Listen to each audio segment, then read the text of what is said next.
Bueno, buenas, estoy aquí en Ágora para dar mi testimonio y, en primer lugar, pues contaros por qué lo estoy dando. Doy mi testimonio porque gracias al Minuto Heroico he atrevido 20 años después a, a contar mi historia, que sería como el número 14, ¿no? Creo que hay que dar visibilidad a todo lo que hemos vivido y no solo son 13, somos muchos, somos miles. Entonces, por ese motivo, pues hoy quiero contaros lo que yo viví. Y en primer lugar, pues quería dar las gracias al documental porque ha sido como la forma de yo poder explicar a mi entorno qué fue aquello que me pasó hace 20 años, ¿no? Quizás ese documental ha puesto las palabras que yo no encontraba para explicarme. Perdón, ¿eh?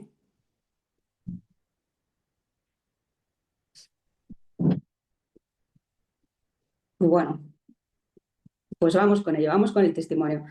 Entonces, me emociono un poco porque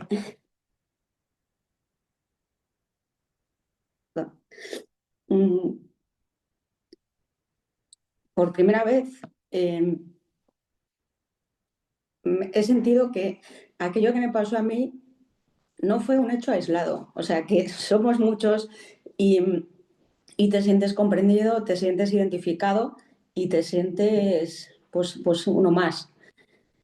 Y, y en parte alivia porque a mí me dijeron que, bueno, pues eso que yo había vivido, pues que igual era pues gente que me había encontrado que no vivía bien el espíritu, que lo que me había pasado a mí no era el Opus Dei y, y 20 años después me di cuenta de que nos ha pasado a muchos. Entonces, bueno, perdonar la emoción del principio, pero vamos con todo. Bueno, vamos a empezar. Eh, Una vez que ya he contado por qué estoy aquí y lo que supuso para mí el Minuto Heroico, pues os voy a contar eh, cómo me captaron, ¿no? Porque es de las cosas que más me ha costado explicar. Quizá a raíz del documental, cuando me he sentado con mi entorno, con mis amigas, pues con la gente que me conoce ahora, una de las cosas que me decían es, jo, pues nos alucina lo que cuentan, ¿no? ¿Eso realmente fue así? Dices, pues sí, sí fue así. Y lo que más difícil me pareció fue explicar cómo acabé yo ahí, cómo me captaron, porque te da como vergüenza reconocer que tú has formado parte pues de un grupo coercitivo, ¿no? De estos. Y entonces, bueno, voy a intentar meterle un poco el humor, que yo soy mucho de humor, y os contaré cómo me captaron a mí, que es gracioso, ¿no? Bueno, eh, yo era una chavalita pues de 15, 16 años que pues ese año no iba muy bien en los estudios y mi madre me manda a una aula de estudio, a un centro. Entonces yo empecé a ir a estudiar allí. He de decir que me fue fatal porque repetí cursos, o sea que aquel aula de estudio no fue nada productivo, pero bueno, de ahí sacaron el empezar a invitarme a cosas de voluntariado. Entonces yo empecé a ir los domingos a dar de comer a los ancianos en un comedor social de las Hermanitas de los Pobres y bueno, pues poco a poco empecé a entrar en contacto con lo que es el voluntariado. De ahí, pues engancharon con un campo de trabajo en Polonia. Y dije, pues wow, Polonia, un campo de trabajo, qué alucinante, vamos con todo, ¿no? Entonces vas con gente joven, llegas al campo de trabajo, te lo pasas pipa, encima haces voluntariado, te sientes bien. Y bueno, y lo único que ves en esa época de esa gente es que es gente maja, gente alegre y que hace pues cosas por los demás. Bueno, en ese voluntariado pues ya te van hablando de cosas, que si un ratito de oración, bueno, no haces mucho caso porque de momento pues yo con mis 16 años estaba a otras cosas y sí que seguí yendo por el centro esta vez a una actividad de voluntariado por ancianos. No sé, no, os mentiría si os dijese si eran 1 o 2 días, pero sí que iba mínimo un día a la semana a un geriátrico a hacer voluntariado. Bueno, pasé todo ese año haciendo voluntariado y llegó el verano y otra vez me fui de campo de trabajo, esta vez a Hungría. Entonces, se ve que con la primera auxiliar que me mandaron no hice feeling y en este segundo campo de trabajo pues me pusieron a otra a ver si contactaba un poquito más. y tampoco hice mucho feeling, pero sí que en aquel segundo campo de trabajo me hice muy amiga de un auxiliar de Pamplona. Entonces, al volver del campo de trabajo, habló conmigo y con mis padres y nos propuso venir a un CET, un centro de estudio y trabajo en Pamplona, a que yo estuviera un mes trabajando, en el mes de agosto. Entonces, bueno, sin saber muy bien dónde iba, pues yo me fui al CET. Y en el CET, pues aluciné, ¿no? Porque yo no sabía lo que era la administración y mucho menos sabía diferenciar lo que era un auxiliar de una numeraria, de una agregada, de nada. Entonces yo sé que estaba allí con niñas de mi edad y que trabajaba muchísimo, que eran unos horarios imposibles y que, bueno, pues no estaba muy cómoda. Entonces, durante el día trabajaba en el CET y por las tardes venía esta auxiliar a hacer su apostolado conmigo.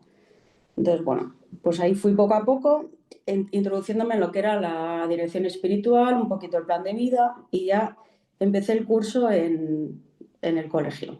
Esta vez en un colegio del Opus Dei. No era un colegio de fomento, pero sí que era del Opus Dei.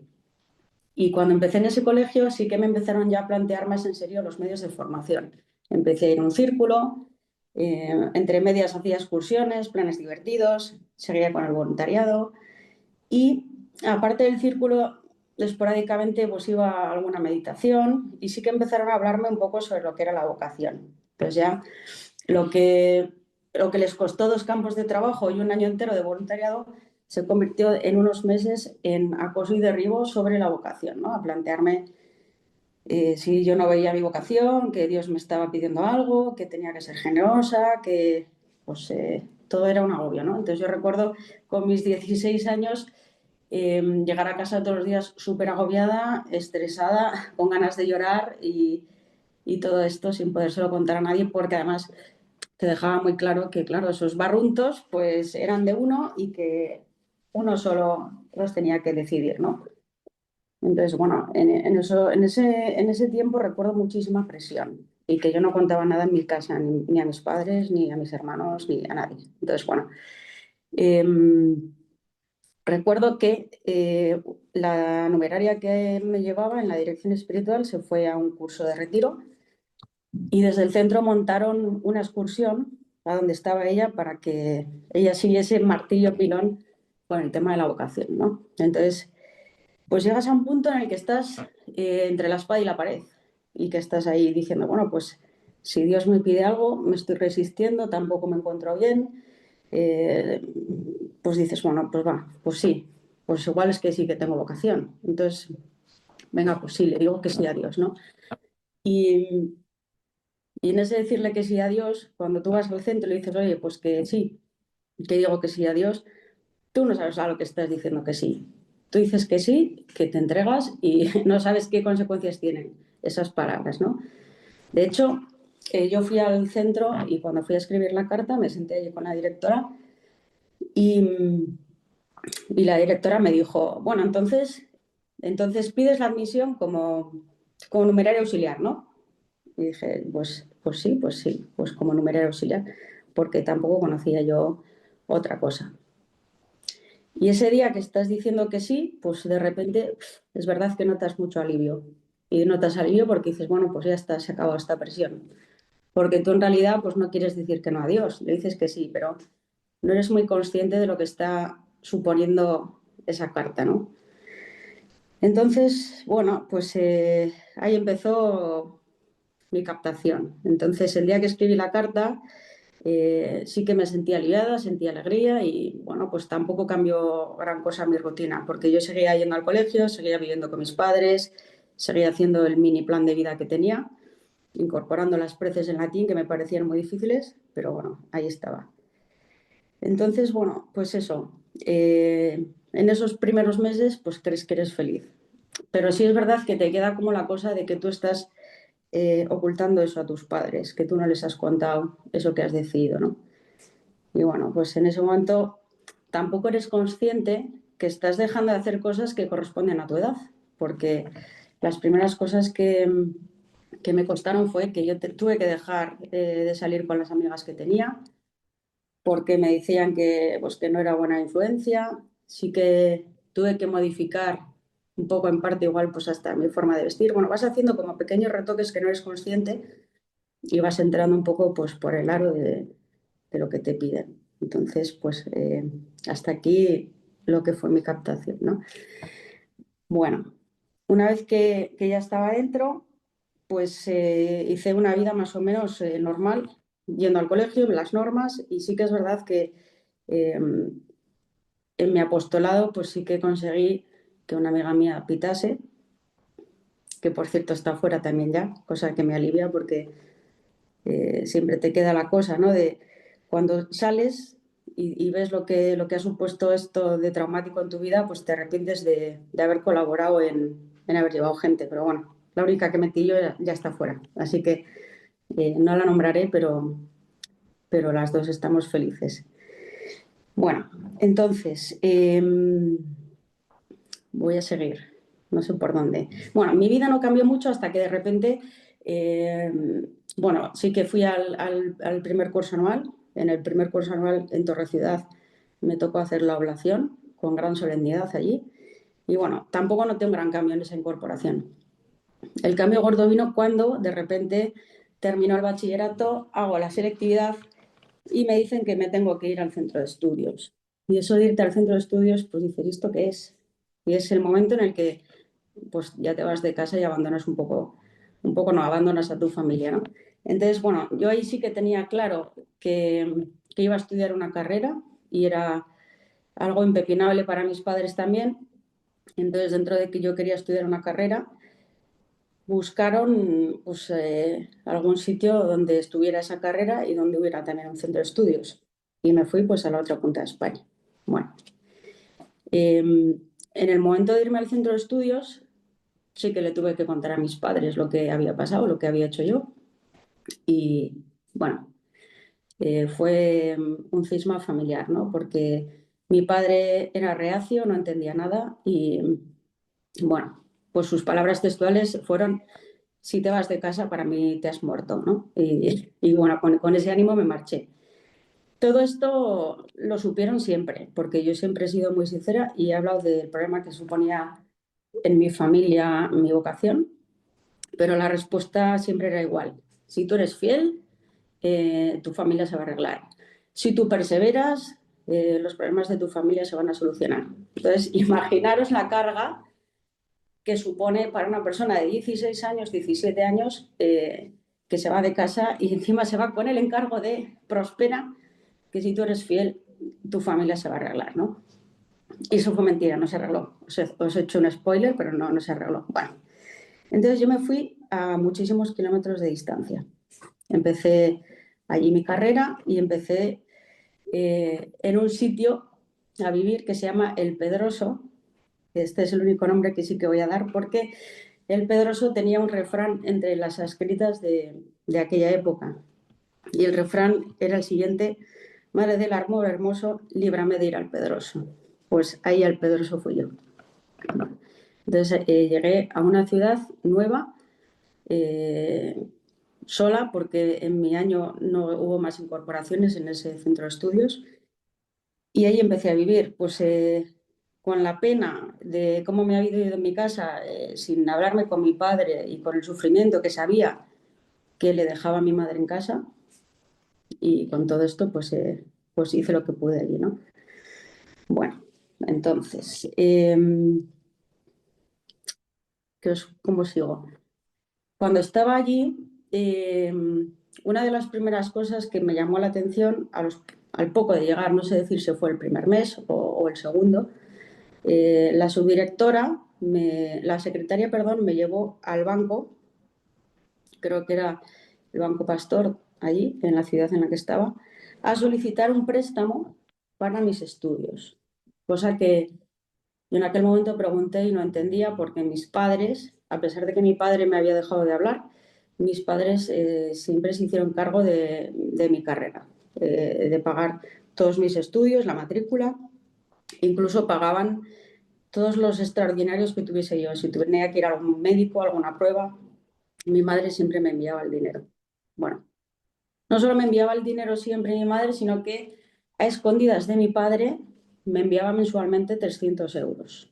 Entonces, imaginaros el caos, ¿no? Yo llego allí, mi madre me está enviando dinero, se hace cargo de todos mis estudios. Aparte, se supone que yo estoy en un centro de auxiliares donde hay unos horarios de trabajo y es verdad que yo no cumplía todos estrictos, pero yo también dedicaba horas a trabajar, sobre todo los fines de semana y en las vacaciones pues de Semana Santa, de Navidad, de verano. Entonces, yo no entendía por qué me estaban llevando a un banco a pedir un préstamo, pero sobre todo me insistieron mucho en que no contara nada a mis padres.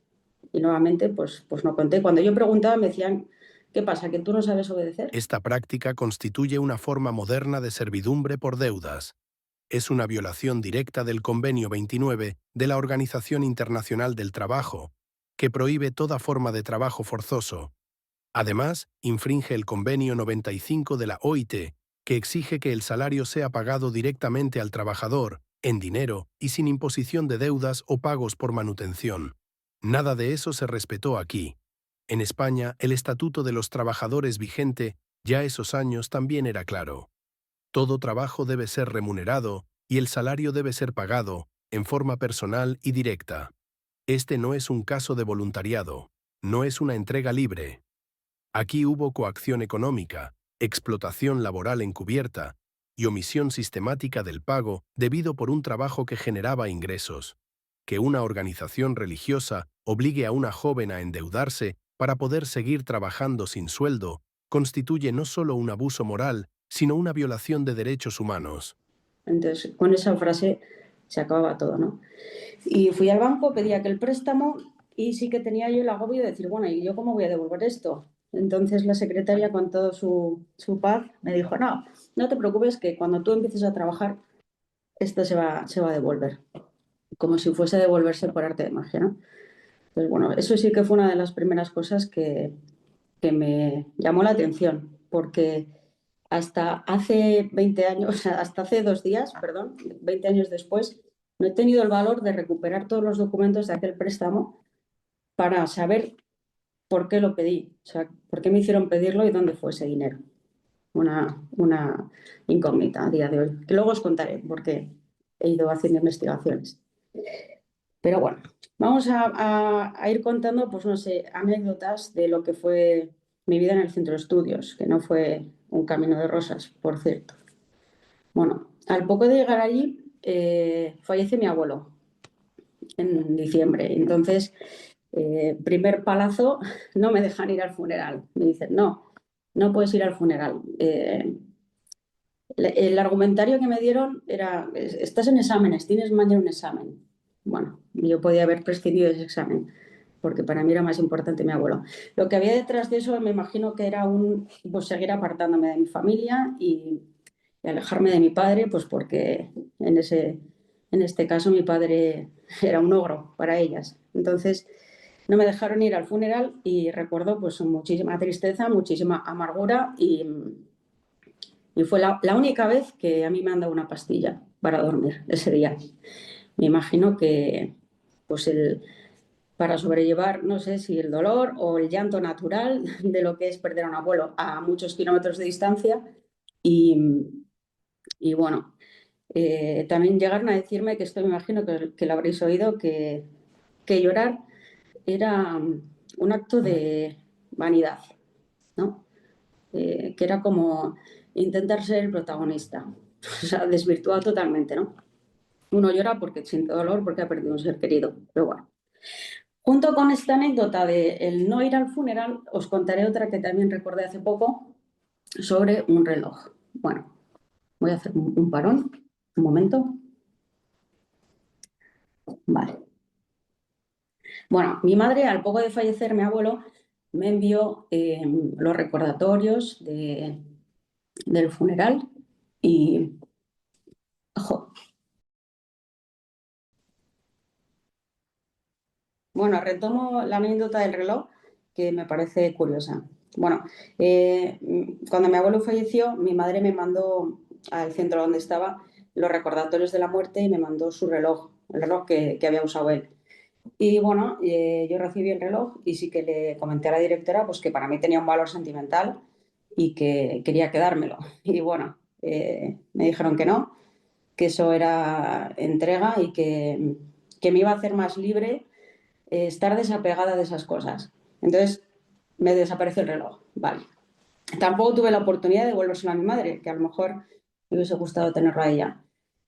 Pero bueno, no acaba aquí la anécdota del reloj porque después de, bueno, de estar yo con ese sufrimiento del reloj, para arriba y para abajo, intentando entregar eh, por dentro pues, el desapego, ¿no? Desapegarme del reloj, bueno, pues unas semanas más tarde se lo veo a otro auxiliar en la mano.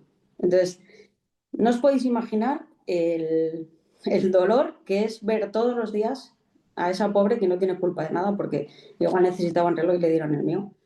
Pero me parece que es cruel, ¿no? O sea, si tú has entregado un reloj que para ti tiene un valor sentimental y quieres que yo me desapegue, pues guárdalo. No sé, guárdalo en el cajón y espera que me marche dentro de 2 años o cuando quieras, si no lo saques. Pero no me lo saques y se lo des a otro auxiliar para que yo venga, vea todos los días el reloj de mi abuelo en otra muñeca, sin más, ¿eh? O sea, es un poquito una pincelada de la poca caridad o no sé si decir crueldad de la gente con la que yo vivía allí, que seguramente eh, pues es la forma de vivir en todos los centros, porque a mí me decían, no, es que tú en Galicia has tenido mala suerte, tú lo que has vivido no se lo puse y tú has estado con personas que tenían mal espíritu. Pues no sé, yo lo cuento aquí y vosotros juzgáis, ¿no? O sea, vosotros sabéis si os ha pasado con un reloj o os ha pasado con una colonia o os ha pasado con cualquier cosa de la que os han regalado vuestros padres con todo su amor. Pero bueno, ahí va. Entonces, volvemos al préstamo, porque lo había dejado yo ahí un poquito, no sé, perdido de la mano de Dios, ¿no? Eh, el préstamo, bueno, pues yo entregué ese dinero en el centro y aparte de eso mi madre me enviaba mensualmente una cantidad por giro postal que yo también entregaba, me mandaba ropa, que si les parecía bien me la daban y si no, pues también la tenía que entregar y me pagaba pues todos los gastos de la universidad. Yo aparte contribuía con mis tareas de centro de estudios, mi trabajo de la administración y el tercer año yo tenía que haber acabado el centro de estudios y lo acabé, pero me quedé un año más a terminar la carrera. Entonces, ese año de más que yo me iba a quedar allí, volvió la secretaria a decirme que tenía que aumentar el préstamo. Y yo le dije, no, no voy a aumentar el préstamo. A mí me haces un contrato de trabajo, porque yo he estado 2 años aquí sin contrato, sin cotización, y esto me parece una tomadura de pelo. Entonces, yo no voy a pedir más dinero, nada. A mí me están mandando dinero a mis padres, yo estoy trabajando, entonces me tienes que hacer un contrato. Y así llegó mi primer contrato de trabajo, porque Nerea pues, se plantó otra vez. Bueno, entonces, me hicieron un contrato por muy pocas horas de cotización, pero es el único que figura en mi vida laboral. También me dijeron aquel tercer año que no me podía matricular en todas las asignaturas de la carrera. Me lo prohibía la directora. Y yo pues con mi criterio y mi sentido común hice lo que me dio la gana, que siempre han dicho que para ellos es la razón más sobrenatural y a mí me pareció un argumento estupendo esa frase. Y me matriculé en todas las asignaturas ya que mis padres me estaban pagando la carrera y eran ellos los que querían que cuanto antes la terminase. Entonces, bueno, eso sí que me supuso un problema en el centro porque yo había desobedecido. Pero bueno, yo no desobedecía por mal espíritu, yo hacía lo que creía que era mejor para mí y para todos, ¿no? Que era terminar cuanto antes mi carrera. Bueno, ¿qué más? Os contaré que mientras yo estaba en el maravilloso centro de estudios, mi madre, que era supernumeraria, estaba pasando el peor de sus calvarios en casa. Porque os acordáis que se había quedado en casa con mis dos hermanos y mi padre, que era totalmente contrario al Opus Dei, que encima le culpaba a ella por haber regalado y vendido a una hija al Opus Dei. Y imaginaros pues el cóctel que había montado, ¿no? Mi madre por aquella época pues contaba en su charla o a su directora espiritual que estaba teniendo los problemas que tenía con mi padre porque yo estaba lejos, que a ver si de alguna manera podían hacer que yo volviese o que volviese cerca o que tuviese más contacto, que hiciera más visitas a casa, o sea, intentar hacer algún movimiento para que mi padre estuviese más tranquilo. Y no fue así. Entonces a mi madre le llegaron a decir el sacerdote que se tenía que divorciar. Entonces mi madre, con mucho sentido común, le dijo a aquel sacerdote que antes que su vocación de supernumeraria estaba su vocación al matrimonio y que por encima de todo estaba su marido y su matrimonio. Entonces, pues con mucho sentido común le dijo a aquella directora que nos iba a separar. Entonces a mi madre le dijeron que tenía que ir a un psiquiatra, típico, ¿no? Y mi madre fue a un psiquiatra y el psiquiatra le dijo que estaba muy cuerda, que lo que tenía era una situación de mucho estrés por un problema pues bastante complicado, que era una hija afuera y un marido que no entiende por qué su hija está afuera y que no viene en vacaciones, que no viene en Navidad, que no viene nunca, ¿no? Y que encima cuando le llaman por teléfono, pues le dicen que no se puede poner o que está estudiando. Bueno, pues es así. Otra anécdota que me viene a la cabeza, en aquel entonces, mi hermano, el mayor, me hizo una cuenta de correo electrónico para enviarme correos y, entre otras cosas, me enviaba cosas de Opus Libros, porque mi hermano quería que mi cabeza se desembotase y que yo empezara como a pensar y a darme cuenta de dónde estaba. Y fue como la primera vez que yo conocí un poco Opus Libros, pero no me atrevía a leer. Y bueno, en uno de los emails de mi hermano me dijeron que mi hermano me dijo que iba a venir a verme. Entonces, pues yo debí contar con ilusión que mi hermano venía en Semana Santa a verme y yo de repente en Semana Santa desaparecí de donde estaba y me mandaron a una casa de retiros a 2 horas de donde yo vivía en tren a trabajar con el argumentario de que yo tenía que aprender las labores de una administración ordinaria. Como no vivía en una, que sí es verdad que vivía en una, no les parecía suficiente, me enviaron a otro centro. Entonces yo les dije, ¿por qué me enviáis a otro centro? Porque viene mi hermano. Y siempre me decían que era mal pensada, que veía las cosas donde no había, que solo me enviaban ahí para que yo trabajase y aprendiese más de la administración. Pero un poco sospechoso, ¿no? Pero bueno. Más anécdotas de esto. Bueno, os he contado que en diciembre falleció mi abuelo y al poco de fallecer mi abuelo cambia el consejo local. Cambia la dirección y la subdirección de mi centro de estudios y allí aparece una mujer que venía de Madrid, no voy a decir mucho más, y que parece que venía rebotada, porque llegó a Galicia y lo que se le notaba era que se metía con todo lo gallego, lo ridiculizaba el acento, tenía todo el rato como bromas o chistes para mí inapropiados sobre que si eran de pueblo, que si eran, bueno, no sé. A mí me llamó la atención la actitud. O sea, se veía que no venía en buen plan, como dicen ellas. Y tuve la gran suerte de que fue mi directora espiritual. O sea, que la cosa empeoraba por momentos. Pero bueno, entonces en aquella tesitura, imaginaros diciembre, el primer curso de retiro de una semana en un centro de estudios. Oh cielos, ¿no? Curso de retiro una semana. Dices, pues ¿qué hago ahí una semana? Callada, sin hablar y venga a rezar, allí mismo en la casa donde vivíamos. Pues aquello a mí se me hizo un poco duro y el centro mío tenía enfrente un CET, que era al CET ese se había marchado la subdirectora, que estaba antes en mi centro de estudios, con la cual yo hacía la charla. O sea, no sé si me estoy explicando bien. O sea, mi subdirectora, la que tenía cuando llegué, con la que yo hacía la charla, en diciembre se va al centro de al lado. En ese curso de retiro, pues yo sin ninguna maldad cuelgo un SOS en la ventana.